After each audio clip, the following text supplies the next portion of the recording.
अल्हम्दुलिल्लाहि रब्बिल आलमीन वस्सलातु वस्सलामु अला सय्यिदिल अंबिया'i वल मुरसलीन मुहम्मदिन नबिय्यिल उम्मी व अला आलिहि व सहबिहि अजमाइन।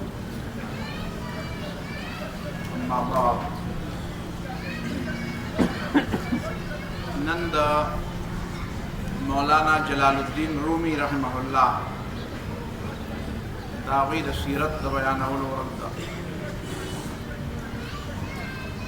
दामुन टोल दा उलमा सीरत बयान को पता नहीं लगी थी पर खबरों पर कोई अवलो के जमा से कन जरूरी है कि खलक में कोई न करे शो हर औरत दे आलिम सीरत बयानो खलक की लकइनो अगर उर्दू शायर वही वो बात सारे फसाने में जिसका जिक्र न था वो बात उनको बड़ी नागवार गुजरी कि कम खबर रसल रागले न वाग खल को खन लगे। मौलाना जलालुद्दीन रूमी दता मौलाना वही मौलवी वर्त वही दा तसव्वुफ और दा तज़किये नफ्स पर दुनिया के एवढे रेलवे स्टोर है। अलबत्ता मां जिसुमर मुतालिया करी दा नुमा तदा से ख्यारी जो अल्लाह ताला आलम पदे किताबुन के पफा पर ज़माना के बाद खल्क़ दा बलचा पे किताब के खबरे खबरे वर्दन न कवले लकता उस्ता इल्म दे यहूदियान दा अल्लाह ताला पे किताब की तहरीफ करे दे तौरात की पे इंजील की ईसायान करे दे तपदे अरबी पे इस्तिलाह के 10 वही 10 वक़द खाब मन 10 साहा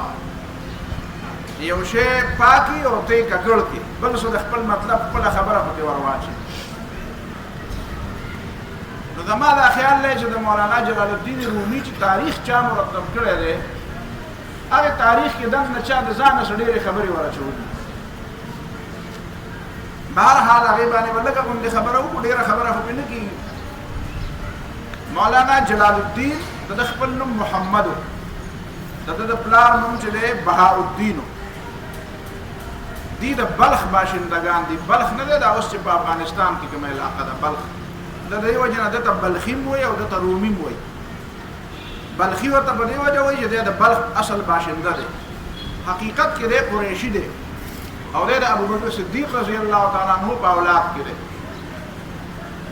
तकरीबन खलक हुई कि पल्ला समा निकल से कम दे अगर द अबू बकर सिद्दीक रज़ी अल्लाह तआला अन्हु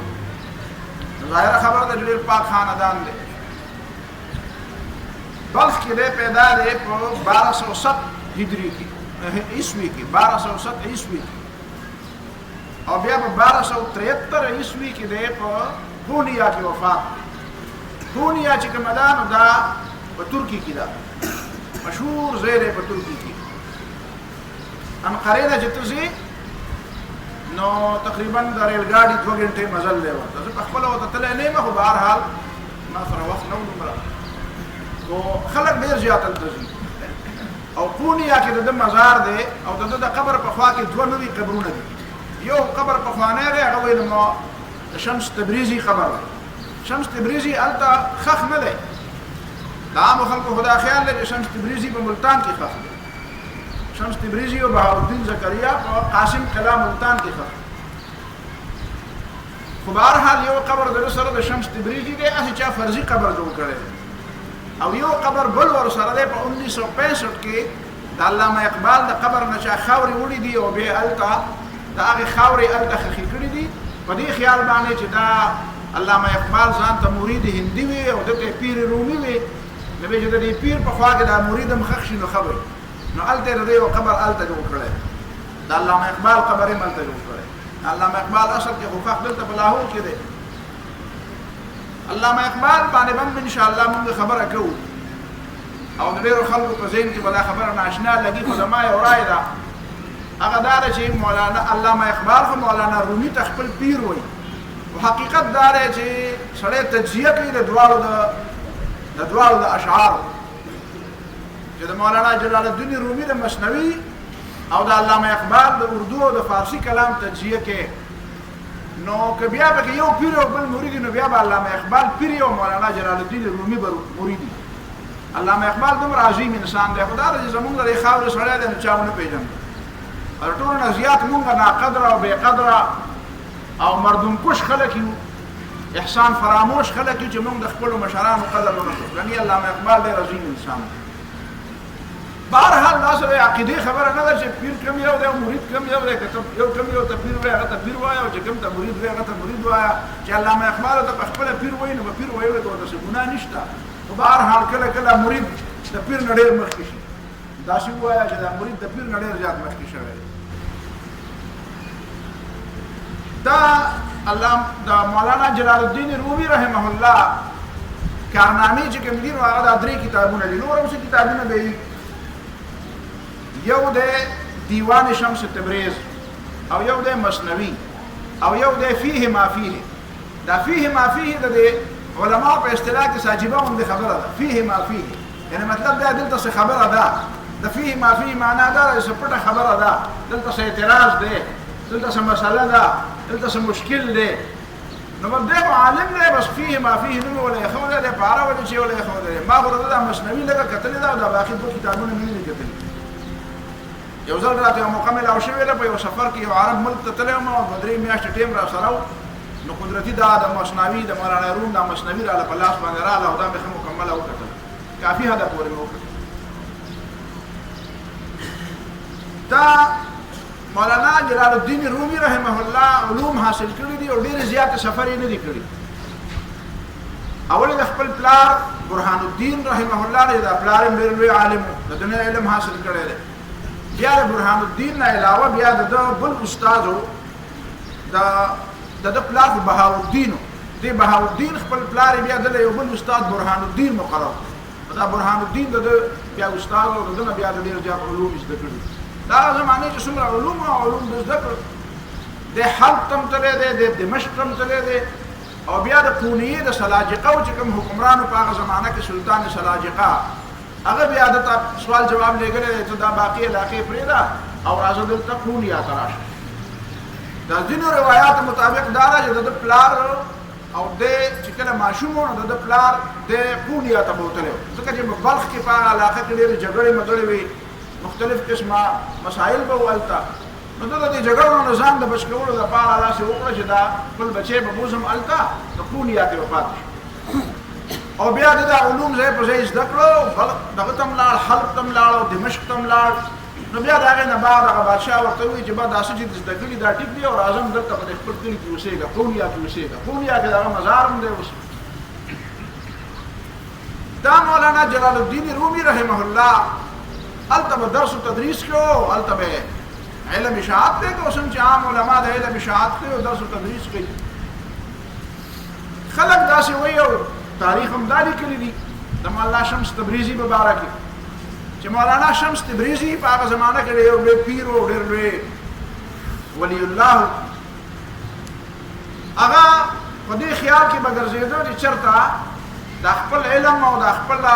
سبق چې د ما کوم درد زده کړی دی دا چېرته یو ښه شاګرد ته منتقل کړم یو ښه شاګرد راته پیدا شي قابل شاګرد نو هغه قابل شاګرد پسې دی ګرځېدو چا ورته ووایي چې یاره په قونیا کې جلال الدین یو کس دی جلال الدین مولانا جلال الدین بلخي مولانا جلال الدین رومي او هغه چې دی هغه ستاره دی سبق او ستاره دی علم د اغستو قابل نو دی هلته لاړ دا کیسې والا دا کیسه لیکلې ده چې مولانا جلال الدین رومي ناست په هغه جومات کې خوا کې یو حوض و تالاب په خوا کې مې خیال کړی په دې جوماتونو کې به تالابونه وو دا پخواني جوماتونه چې کوم په هغې کې به تالابونه وو دا کوم تالاب و که نه دا سونېري مسجد نه دی په دا بل جومات چې دی په دې اندرشیر کې چې کوم مشهور جومات دی که نه معبد خان جومات هغې کوم تالاب نو دا تالابونه وو نو هغه دا تالابونه هلته هم دا طریقه وه هغه طالب په خوا کې دی ناست دی کتابونه ورسره دي او طالب علمان ورته ناست دي او درس کوي نو په دې کې دی راغی دا مولانا شمس تبریزي راغی نو فارسي کې ورته وایي دا څه دي نو دی خو داسې ملنګ سړی و نو هغه وایي زه مړه دا څه دي دا الفاظ وایي زه مړه څه دي او څه دي ستا سره دا علم خبرې نه کوي ستا کار نه دی په دې کې نو ته وایي ښه نو هغه یو چکر وو او تاسو دا کتابونه راوغستو د طالب ته ورنيشته هغه زمانه کې به په ګوتو لیکلی و نه صحیح به پکې و نه په وګو کې خرابېدل نو بیا مولانا جلال الدین رومي ته وې داسې دي هغه وې زه دا تاسو سره خبرې نه کوي دا مې ته څه کوي دا دواړه خبرې د مولانا جلال الدین رومي سره دا قسمه خبره نه خایي او د شمس تبریزي سره دا خبره نه خایي یو سړی ملنګ دی ورته وې داسې دي نو دغه مدرس دی دغه عالم دی دغه فقيه دی چې هغه ورته وې داسې دي نو دا به ورته وې دا علم دی دا درس دی دا د قران بیان دی دا د حدیث بیان دی دا هدایت دی دا د گمراهانو د بچ کېدو ذریعہ ده راځه تم څه زده کا د یو مېلمه ته خلک په داسې انداز کې خبره کوي چې هغه ته وایي دا څه دي نو دی ورته اجازه ده مړه تاسو سره خبرې نه کوي تر دې نه څه خبرې او بیا هغه ورته هغه دومره لوی پیر دی چې دی بیا د هغه مرید کېږي او هغه ته وایي چې دا څه دي دا ورته اجازه تاسو سره خبرې نه کوي اوس دا چې پردي کتابونه تر علی او د هغه د ملکیت نه بغیر د هغه د اجازت نه بغیر په پردي ملکیت تصرف کول یو شی زمانه دی چې پای کې عالم او تصرف کوم استاد الله سره دا غړیر عالم استاد رجب نه پیسې عالم او کله دته کوم او کله دا حرام کار دی ځکه چې وایم چې په ټول تاریخ کې دغه څه مسلې دي والله تعالی اعلم بیا څه چل شو بیا جلال الدین شمس تبریزی رحمه الله ولګي دا کتابونه راوغستل او د ټکی خو بل وچو چې وچو نو دی وته وایي دا کومه کیسه ده وای ما ته اوس دا خیر او دا بل دا کتابونه لري کا د فارسی کې دا اشعار بیا دا خلق وایي کنه چې کوم د دې سره متعلق شوزونه وی چې صد کتاب و صد ورق در نار کن جان و دل را جانبه دلدار کن وی دا سل والا کتابونه او دا سل والا ورقونه او دا کاپیان کتابونه دا ورته ورواچو بس رو د خپل خدای ته متوجه کړه دا اصل کار دا کار خدا خبره هم غلطه ده کتابونه ورته واچو ولې کتابونه ورته تاتاریان واچولیو کتابونه ورته عیسایان واچولیو کتابونه ورته په سپین کې عیسایان واچولیو مسلمانانو کتابونه لیکلي دي د مسلمانانو خو دا بنیادی کتاب نوم کتاب دی د قران مجید نوم الله تعالی کتاب انزلناه الیک ذلک الكتاب لا ریب فیه څنګه چې کتاب ورته واچو دا ته ما ویل د څومره علما واقعات مې درته وی امام بخاری کتاب لیکي امام احمد ابن حنبل کتاب لیکي امام مالک کتاب لیکي نو کتابونه لیکل خدا خو څنګه چې کتاب ورته واچو کتاب کې هو د انسان کتاب نو خې خبره هم پکې بده هم پکې نو خې هم نه بده پریدا دا د مسلمانانو کمال دی مسلمانانو لایبرری په لایبرری ډکه کړی دي کومه زمانہ کې جدي او تقرون واستاوي جدي او په خپل جبه کې ډار کې جوړي تاریخ دور ورته وي په هغه زمانہ کې د مسلمانانو کې به د یو عالم په کور کې په شاونو زرګونو کتابونه وو دا د مسلمانانو کومه تاریخي کړه د دنیا چې اوس تاریخي کې نو په لایبرری او په کتابونو باندې لګیالي مطالعه باندې خلک لګیالي دا د قمقلتوب خبره ده چې کتابونه ورته واچو او بس ځان سره په متوجه کړه کتاب نه مسایل به زده کوي کنه به زده کوي دا تاسو دا علوم خلک د سنت زده کوي تاسو څوک چې بغیر کتاب نه سبق زده کړي بغیر کتاب نه یو پیغمبر ته الله تعالی سبق وایي پیغمبر ته کتاب ضرورت نه ځکه پیغمبر علم ټول د الله تعالی تر طرف نه وحي نور عام انسانانو ته د کتاب ضرورت دی دا لیکل لوستل چې نبی علیہ السلام نشو کولای نو دا د نبی علیہ السلام لپاره خو دا کمال خو د نبی علیہ السلام نه علاوه د نور خلقو لپاره دا عیب دی چې لیکل لوستل نشي کولای دا عیب دی دا نقصان دی دا کمال او د پیغمبر کمال نو دا کتابونه ویل دا پرېدا ویخنو دا علم تاسو څنګه نو بس اوس ما سره ګرځا نو بیا وی جلال الدین رومي رحمه الله ولګي دا مولانا شمس تبریزی په خپل کور کې ځان سره ډیر کړو او شپه ورځ به سره ناشته بچی ته خپاو خزم ته خپاوا ځامنم ته خپاو چې دا تاسو بابا بل ځان له وکړه اوس نو موږ سره شاګردانم ته خپاو بداخې شي لیکلي دي په کتابونو کې بیا څه چل شو بیا دا وشو چې مولانا جلال الدین رومي په کور کې اوس دا زګوره تاسو ته وایم کنه مولانا جلال الدین رومي په کور کې یو جنیوا هغه جنې مولانا جلال الدین رومي لور خو نه واخو د لور ویلی حالانکه قران ویلی وما جعل ادعياكم ابناءكم دا تاسو چې وتوایا دا پردې لونه پردې ځامن تاسو ځامن نه دي نو پردې لور پردې شوي په خپل کور کې د زوی په تور باندې ساتل په شریعت کې حرام دي خو دې دا لیکلي دي د مولانا څومره ما خدای خبر نه څومره بلا وکتله څومره کتابونه مې پسې وکتل نو هغه ټول دا لیکلي دي چې مولانا په کور کې همدا جنۍ وه او د هغې نوم هم څه داسې عجیبه غوندې کې لیکلی دی بهرحال وی بیا مولانا جلال الدین رومي ولګېده نو دا یې د مولانا شمس تبریزي له په نکاح ورکړه چې دا تا له په نکاح درکړو دا تا له درکوم خپل پیر و خوشحاله و بیا او دا جنۍ له ورکوله هغه به صحیح ده بیا وی دا کیسې هم پکې لیکلې ده چې بیا د دې مولانا جلال الدین رومي دوه زامن وو هغه یو زوی چې کوم دی هغه د دې سره تعلقات داسې خبرې دي د کولو په کور کې ورسره د لور په شانتې اوسېږي او بیا ته دا هم لیکي چې د مولانا د زوی د دې لور سره بیا دا یې خوښه وه نو هغه وایي چې دا خو به ما نه راکړې دا خو به زه واده کوم او دا خو تا د خپل بابا له ورکړه نو په دې کې بیا د مولانا جلال الدین رومي د بچو او د ده د دې پیر په منځ کې انبن پیدا شو اختلافات پیدا شو هغه په دې ګړبړ باندې پوه شو نو هغه خفه شو چې خفه شو نو هغه لاړ ورک شو چېرته بې اجازته لاړ د دې کور نه ووت ده سره کور کې به اوسېدو څوک و شمس تبریزي نو بغیر د دې اجازت ته لاړو چې لاړه به دی چې کله را خبر شوی دی چې زما پیر صاحب خو نشته نو ډېر زیات بېهوشه شوی دی د ډېر خفګان او د ډېر غم نه په ده باندې غشي راغلی ده او په هغه غشي کې دی بیا بار ته راغلی دی او ګډېږي دا دې ته چې پای کوبان وایي رقص بسمل پای کوبان وایي دا یو خاص قسمه ګډا ده د دې د دې مولانا جلال الدین رومي ته ډېرې خبرې خلکو منسوب کړي دي یو یې ورته یو خاص ګډا منسوبه کړې ده هغه ګډا هغه رقص داسې دی چې هغې کې به دا یو لاس دا ښی لاس به د اسمان ته داسې نیولی دا ګس لاس به د ځمکې ته داسې نیولی او دا ځان به داسې راکوږ کړی دا سر به داسې د زړه طرف ته رامتوجه کړی تاسو ګورئ داسې تصویرونه به تاسو ته په دې نېټ کې ملاوېږي لاس به دې داسې نیولی او دا سر به دې دته بیا چې ګډېږي نو یو کس به یوازې نه ګډېږي شپږ اته لس کسان به سپینې سپینې جامې اغوستي دی به ګډ او داسې اوږده هغه رومي ټوپۍ به وي د دې مطلب څه دی وایي ته د دې په مطلب نه پوهېږې وایي دا لاس چې د اسمان ته ځي نو دې معنا دا ده چې ګورئ اصل هدایات د بره نه راځي ځمکه چې کومه ده دا د ګس لاس نه لاندې ده دې معنا دا ده دې ته به ډېره توجه نه کوې داسې په یو طریقه به تاویږي د دې معنا دا ده چې د دې خپل فکر کې به اصلاح راولي دا لویه اوږده ټوپۍ به دې په سر وي د دې معنا دا ده دا داسې ده لکه د قبر وایي داسې به ځان به داسې ګڼې لکه زه به د دنیا کې مړ یم پوهېږې په خبره باندې نو دا د هغې تاویلات کوي چې داسې به تاویږي او دا نو دا تاویدل وایي دا مولانا جلال الدین رومي رحمه الله په دې خپل پیر په عشق کې او د خپل پیر په دې فراق کې او د ده په دې جدایۍ کې بالکل بېخوده شوی نو چې خلک راپاڅېده چې کتلې ورته مریدانو او شاګردانو نو دی هم داسې تاوېده نو به د دغه شاګردانو پسې تاوېده چې شاګردانو دا تاوېدلي زده کړو نو به دا د هغې طریقه شوه خبره دا ده چې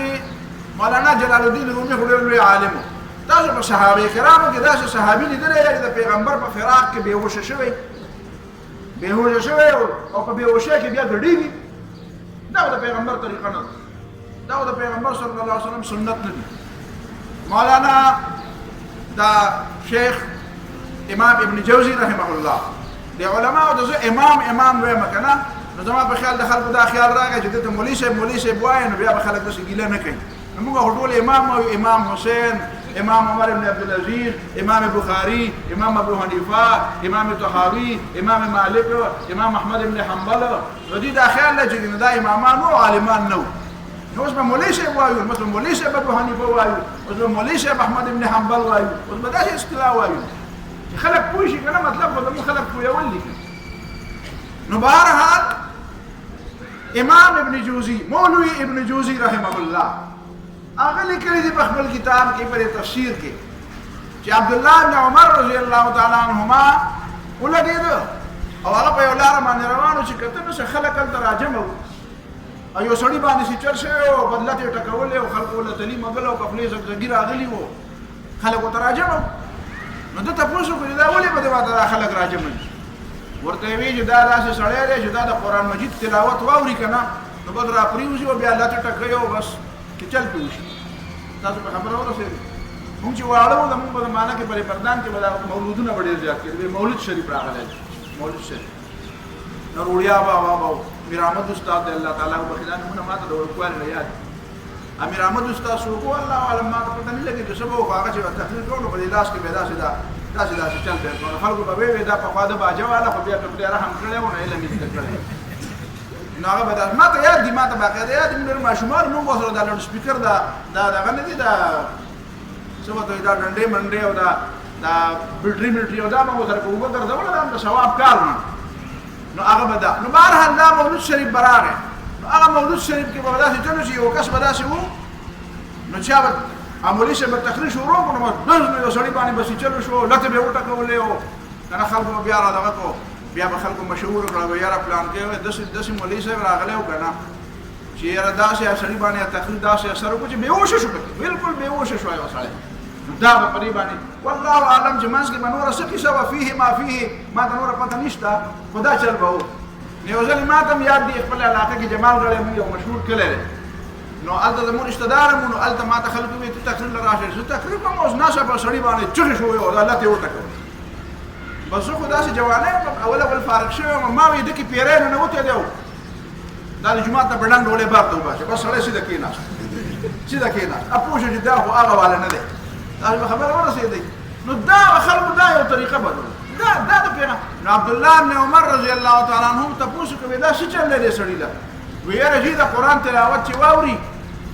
وې دا چل پکې هغه وې دا چل پکېږي وې زه خدای نه منم وې ما ابو بکر صدیق رضی الله تعالی عنہ لیدل دی او د پیغمبر د خپل تلاوت اوریدو هغه خدای چل نه کېده ما عمر فاروق رضی الله تعالی عنہ لیدل دی او د پیغمبر د خپل تلاوت اوریدو او هغه خدای چل نه کېده او دا دواړه خو د ټولو نه ډېر زیات پاک خلک او د خدای نه ډېر زیات یریدونکي په امت کې د ټولو نه لوی بزرګان خدا وو یا د کتاب ابو صدیق ته بزرګ نه وي چې ابو صدیق بزرګ نه نو بزرګ بسو کې دي چې عمر فاروق بزرګ نه نو بزرګ بسو کې دا د بزرګۍ خبره ده د صحابهونو د صحابهونو غټ خلک دي نو اغي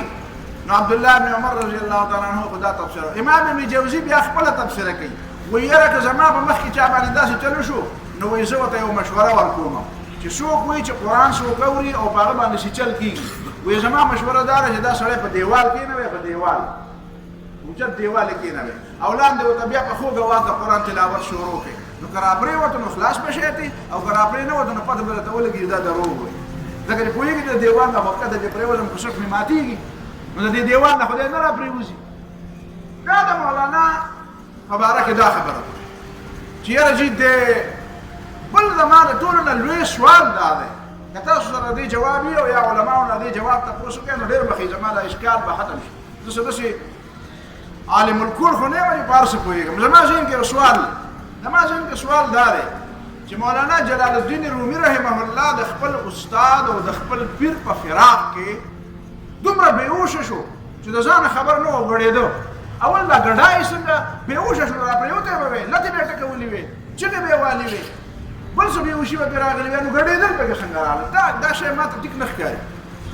دویمه خبره دا ده چې دی د خپل استاد په فراق کې دومره بېهوشه کېده نو د ده خو د مصنوي چې ټوله مصنوي چې ته وایې که نه نو په دې کې یو بنیادي جمله ده هغه بنیادي جمله څه ده دی وایي چې الله تعالی د رضا کولو مختلفې طریقې دي خبره ده خو چې کومې طریقې پیغمبر ښودلې دي هغه ټولې د الله تعالی د رضا کولو دي دا روژه چې تا نیولې ده دا هم د الله د رضا کولو طریقه ده دا مونځ چې ته کوې دا هم د الله د رضا طریقه ده دا اوس چې دا ما او تا ناست یو څه اورو څه وایو دا هم د الله د رضا طریقه ده دا جهاد هم د الله د رضا طریقه ده دا حلاله ډوډۍ پیدا کول هم د الله د رضا طریقه ده ټیک دی دا خبرې خو ما ته پکې د ټولو نه زیاته مزېداره او اهمه طریقه چې ما اختیار کړې ده هغه د الله تعالی محبت د چا محبت دی د الله تعالی محبت دی بالکل ټیک خبره د الله تعالی محبت خو بنیادي شی دی خو د الله تعالی د محبت عملي طریقه څه ده د الله تعالی د محبت طریقه څه ده عملي چغې والو قرآن نه به تپوس وکړو چې قرآن څه وایي قرآن وایي قل ان کنتم تحبون الله فاتبعوني يحببكم الله ويغفر لكم ذنوبكم دې خلکو ته ووایه چې که ستاسو په دې خپله دعوه کې رښتینې یې چې تاسو وایه زما د الله تعالی سره محبت دی فاتبعوني بیا د پیغمبر اتباع وکړئ چې د خدای سره دې مینه ده نو د خدای د مینې مطلب دا دی چې بیا د پیغمبر اتباع وکړئ او چې د پیغمبر اتباع نه کوې چې پیغمبر څه کړي په هغه لاره نه ځې او د پیغمبر په قدم نه ږدې نو بیا ستا د خدای د محبت دعوه غلطه لہذا زه دا نه پوهېږم په دې نه پوهېږم سوال زما دا و تاسو په خبره پوهېږئ زما سوال دا و چې د خپل شیخ او د خپل پیر په محبت کې خدای بېهوشه شو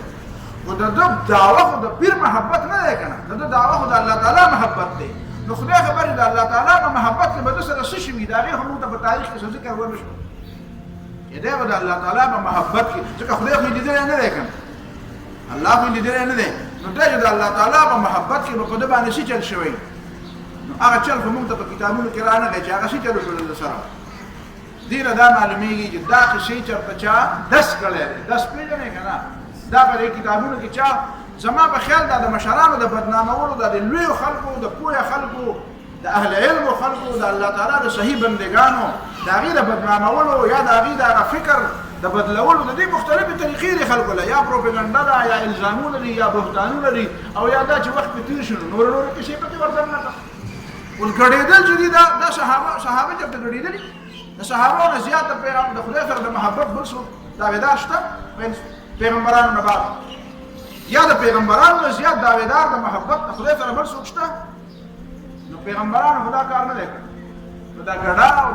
دا زما په خیال دا زمونږ په دې وطن کې چې پخوا ما خو نه دی لیدلي ما یو ځل دې ملګرو ته وویل مې چېرته دې بلوچستان طرف ته ځو هلته وایي دا شی لا اوس هم چې دا شی خو وینو چې دا شی څه شی دی وایي د طالبانو به په جومات کې اتڼ کوو په جومات کې به وایي د جمعې په شپه په جومات کې نو اصلا دغه اتڼ د ما خیال دا دی چې دغه اتڼ هم جوړ د دغه شي نه چېرته راغلی دی دا زما په خبره ورسېدې وایي دا او وایي خلکو به وایي موږ د مشرانو نه به دا اورېده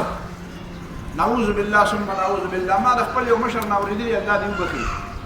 وایي چې په جومات کې د خلکو باندې به یو خاص روب قایم کړی و د خلکو باندې یو خاص ذهنیت یې د خلکو له جوړ کړی و د خلکو له یو ذهنیت جوړ کړی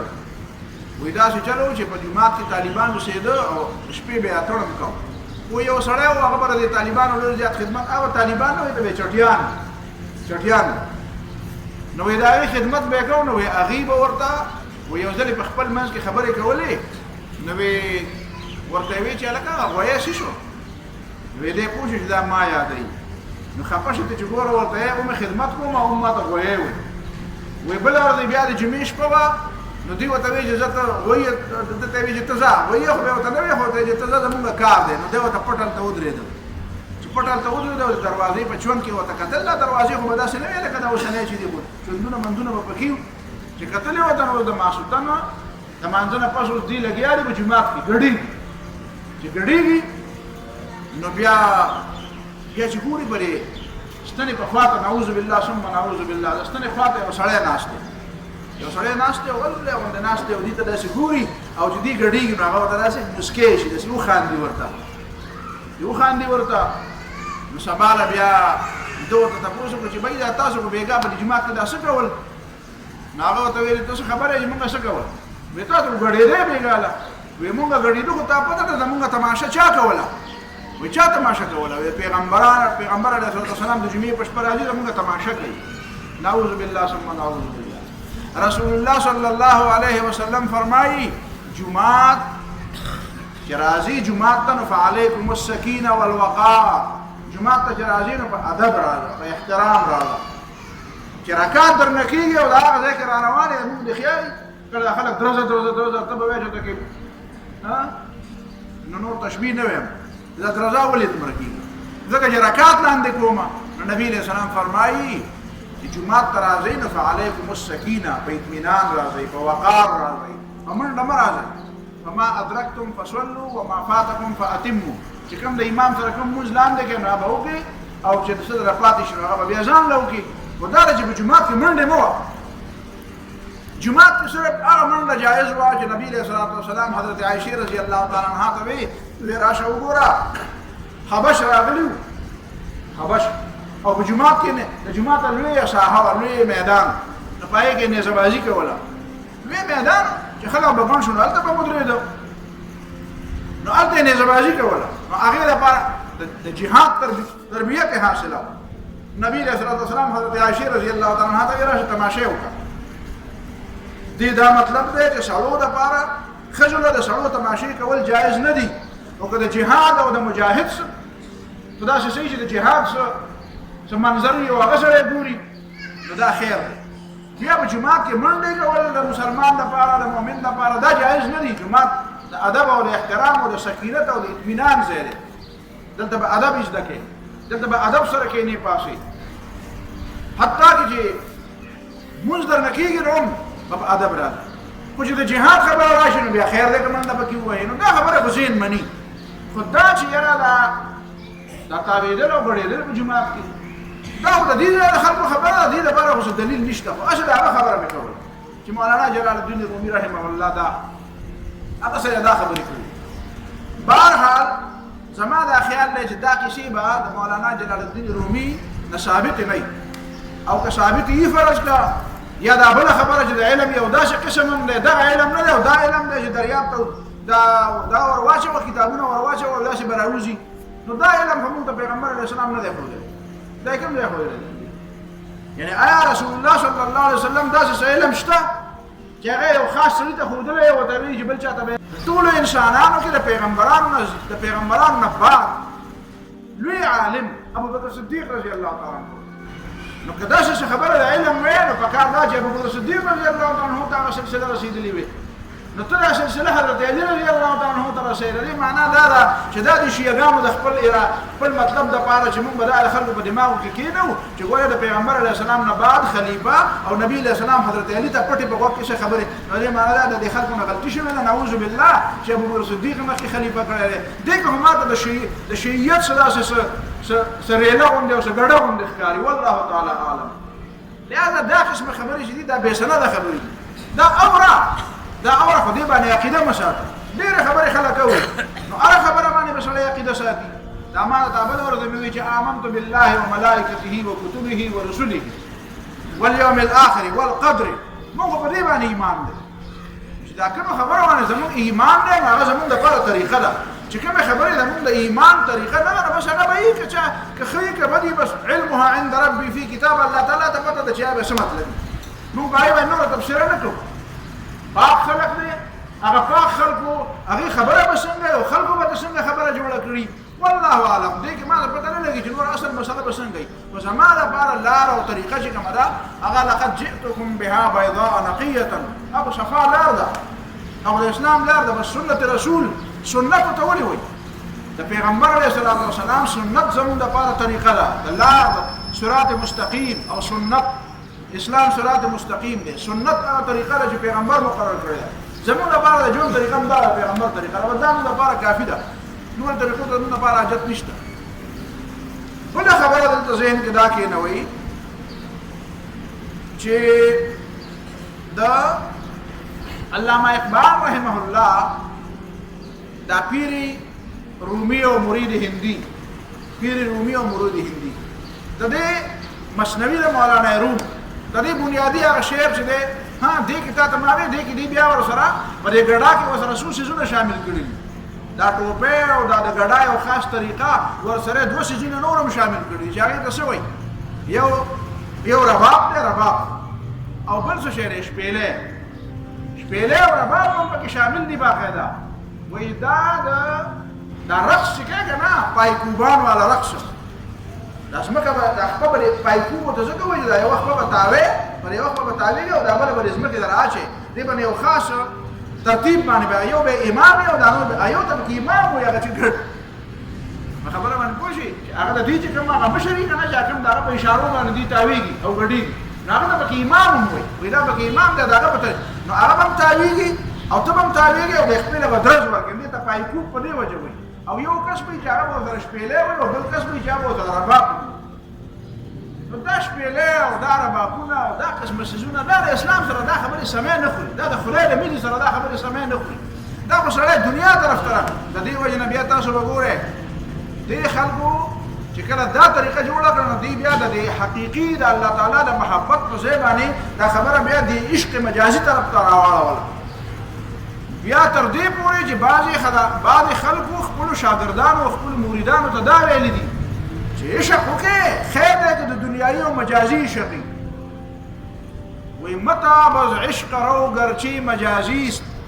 د عشق نه مخ ماړه خیر دی که دا مجازي عشق دی که آن بهره حقیقت کارسازی است. ځکه چې دا به بیا د پل په شانتې حقیقت ته رسوي که حقیقت ته رسول غواړې نو مخکې مجازي شک وکړه یا لکه د صحابه کرامو مجازي شک کړه پیغمبر علیه السلام ورته سوي چې خدای ته م زه بوځم او الله تعالی ته م رسوم او وی رسول که وی نه رسول صحابه کرام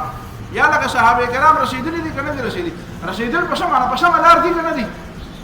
مرګ د ټولو په ایمان باندې یقیني دی که نه دی نو رسېدل ته نور څه ته وایي طریقه یې موږ ته د پیغمبر علیه السلام ښودلې ده مرګ په ایمان دی نو پیغمبر علیه السلام خو د صحابه کرام ټول ورسول که د خدای ته د خدای بندګۍ ته یې ورسول خوشحاله شو پې چې کله وفات کېده نو پردې داسې کړه چې ویې کتل نو جومات ته خلک راغونډي نو نبي علیه صلات وسلام دا مخ د بیمارۍ د وجې نه خو ظاهره خبره د سړي په مخ باندې د بیماري اثرات دي خو چې ویې کړل چې ابوبکر صدیق مخکې دی او خلک هم په هغه جوش او په هغه جذبه باندې د سهار لمونځ دی او ولاړ دي نو نبي علیه صلات وسلام دا مخ داسې شو لکه تا به وایي چې د سرو زرو اوبه دې پیچولي دا ولې خوشحاله شو نبي علیه السلام وی ځکه چې ما کوم خلق تیار کړو نو دا دې زه اوس نشم تللی جومات ته مانځله خو هغه دی لګیا دی هغه خپله ډیوټي کوي نو نبي علیه السلام چې د صحابه کرام تیار کړي نو اول یې ورته عشق مجازي ویلی و چې اول به وګډېږي او رباب به ووایي او تنګ ټکور به وکړي او شپېلې به ووایي او بیا به عشق مجازي وکړي او د هغې نه بعد به بیا په هغې باندې او بیا ورته دلیل څه وی دی وی بلوح والالف باتا نخانی چې قرآن درس خواندن کې توانی وی ګوره ورته که ته چې قرآن وی وی تاسو چې دا بچي اول قرآن زده کولو لکښېنئ نو ته اوس چې دا قاري صاحب ورته قرآن وایي که دی ورته الف باتا سا وایي ته به وایې چې ګوره ورته ما قرآن نه رالېږلی دی دی ورته الف باتا سا وایي نو وایي دغه به چل دی که نه چې قرآن به هله وی چې مخکې الف باتا سا وویل او چې الف باتا سا دې نه ویل نو قرآن به څنګه وی نو وایي چې مجازي شک دې نه کړی نو حقیقي شک ته به څنګه رسېږي دا قسمه خبرې نو ورته وایه زه خو په نور څه نه پوهېږم ما همدغه یو خبره زده کړې ده ما آنچه خوانده ایم فراموش کرده ایم ما خو هر څه هېر کړي دي چې څه مې لوستي وو الا حدیث یار کې تکرار مې کنم ما ته خو د پیغمبر خبرې یادې دي او د خدای خبرې راته یادې دي زه خو هرې خبرې دې راته زه خو د خدای د خبرې تپوس کوم چې ایتوني بشیء من کتاب الله ورسوله امام احمد بن حنبل ته به خلکو وی قرآن مخلوق دی خبره دې مې ته کړې وه که نه هغه به ورته ویل نورې خبرې پرېږدئ ایتوني بشیء من کتاب الله ورسوله د الله د کتاب نه او د پیغمبر د سنت نه راته څه خبره راوړئ چې ویې منم که نه نو تاسو کوړۍ وهئ او زه به صبر کوم زه همدغه خبره باندې پوهېږم نو په دې یو خبره پوهېږم دا د کوم ځای نه راغله چې ته به ما ته وایې چې اوس به دا بهرحال په خپله باندې مولانا علامه اقبال رحمه الله چې کومه ده که نه هغه د دې خبرې تردید بیا کړی دی او هغه هم د چنګ و رباب او په دې څیزونو باندې تاسو ته پته ده که نه په طاووس و رباب باندې خو په خپله علامه اقبال هم رد کړی دی که وی تجھ کو بتاتا ہوں تقدیر امم کیا ہے شمشیر و سینان اول طاووس و رباب آخر نو که علامه اقبال د دې نه خبر ویل زما استاد ته هم خلکو رباب نسبت کړی دی چې ده به هم رباب وو او یا به شپېلۍ والا نو دې باندې به علامه اقبال له څومره خفګان ورغلی ځکه چې هغه وایي دا ربابونه او دا شپېلۍ دا خو د هغې خلکو کار دی چې کوم د خدای نه لرې کېږي نو دا څیزونه کوي دا خو د خدای ته لرې کېدو ذریعه ده چې الله ته راځي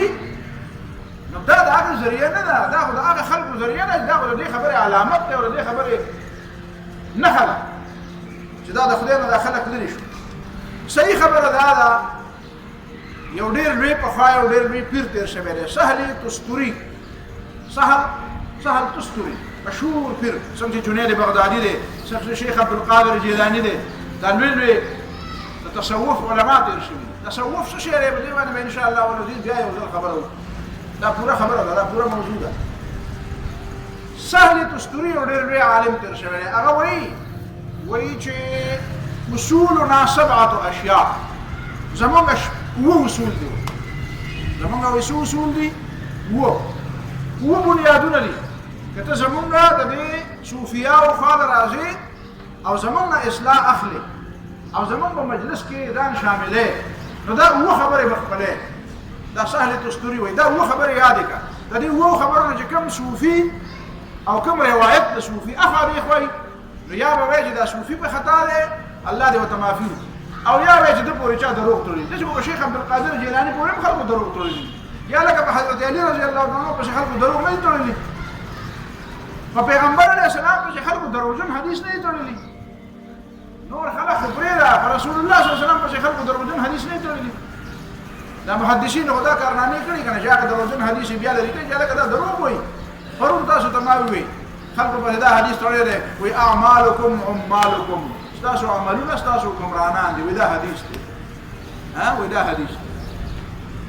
ما ته یاد دی ډېر ماشوم هم داسې او دا اوړي دا ورځې وې ماسپښین ټیم او 2 بجې لمونځ د ماسپښین جومات ته مانځله لاړو نو په جومات کې یو مسافر و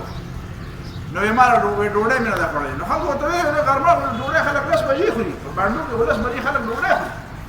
وایي ته به 2 بجې ډوډۍ تپوس کوې نو بعد یو به کاکا و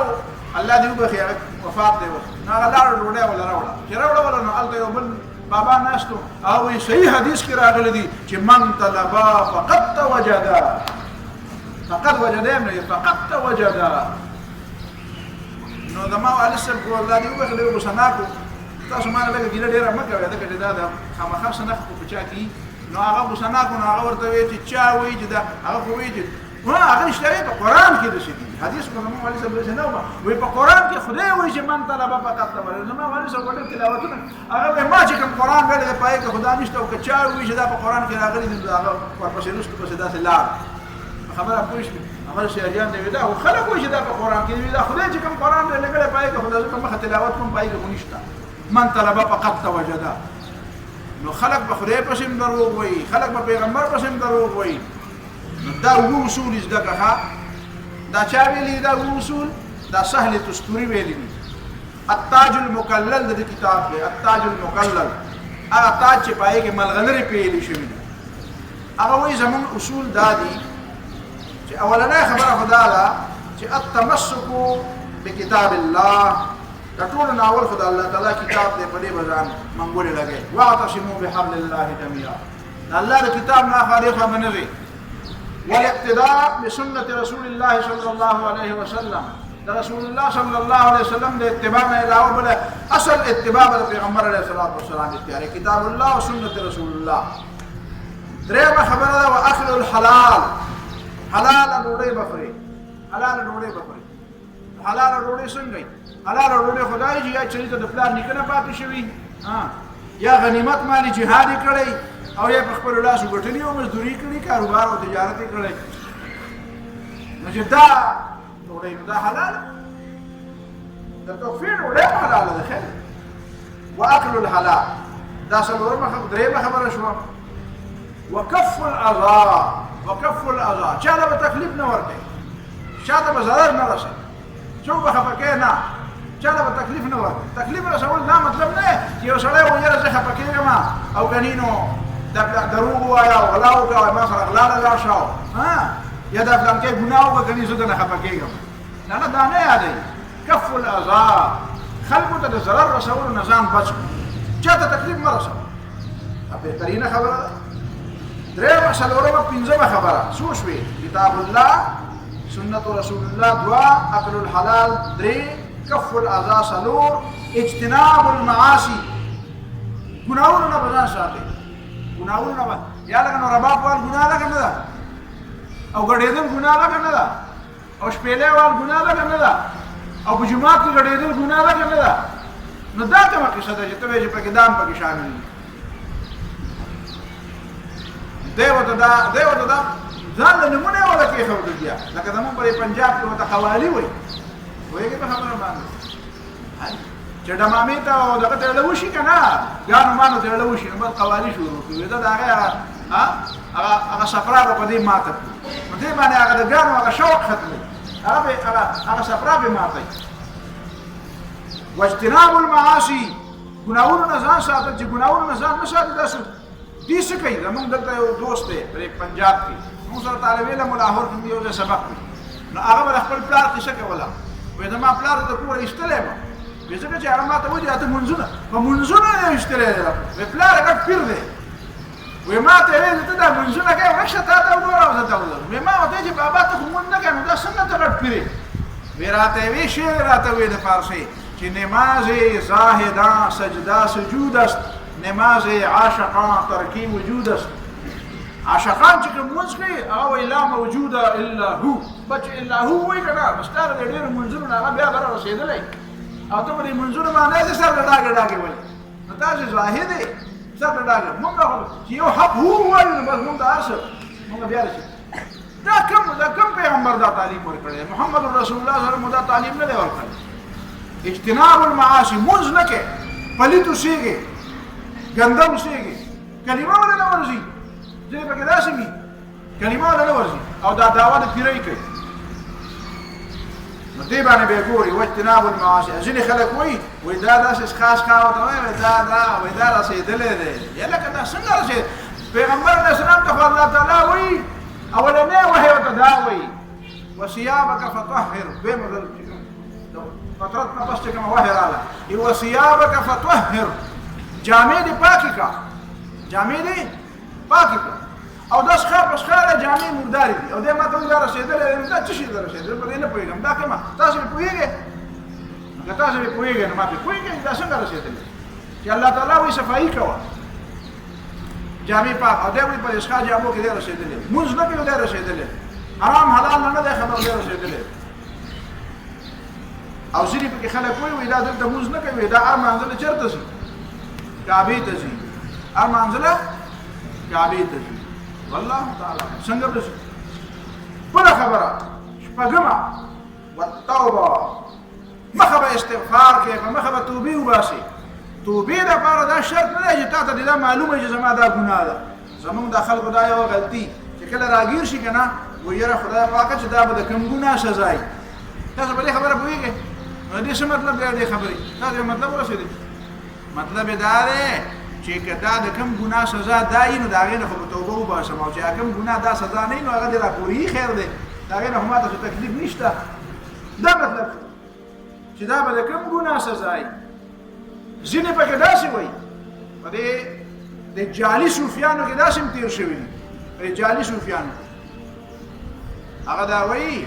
ګوره الله تعالی وایي چې ان الله يحب التوابین ويحب المتطهرین دا الله تعالی هغه خلک خوښي چې توبې وباسي نو بیا وایي او پاک ځان ساتي وایي چې توبې وباسي نو دې معنا دا د ده په ذهن کې خپله خبره ده چې توبه وباسي د توبې لپاره خو ګناه پکار ده نو وایي راځئ چې هلکه غټ غټ ګناهونه وکړو چې غټ غټ ګناهونه وکړو نو بیا به سمې سمې توبې وباسو چې غټې غټې توبې به وباسو نو بیا به د خدای خوښ شو نو دا کار ټیک دی که غلط دی غلط دی ولې غلط دی ما یو ځل کالج کې د شاګردانو نه تپوس کوم دا ولې غلط دی نو ډېر پکې وړو وویل خو ما وایي چې نه یوه خبره ده چې هغه چا ونه ویل هغه څه خبره هغه خبره دا ده چې یو سړی وایي چې زه د خدای خوښېږم کله چې توبه وباسم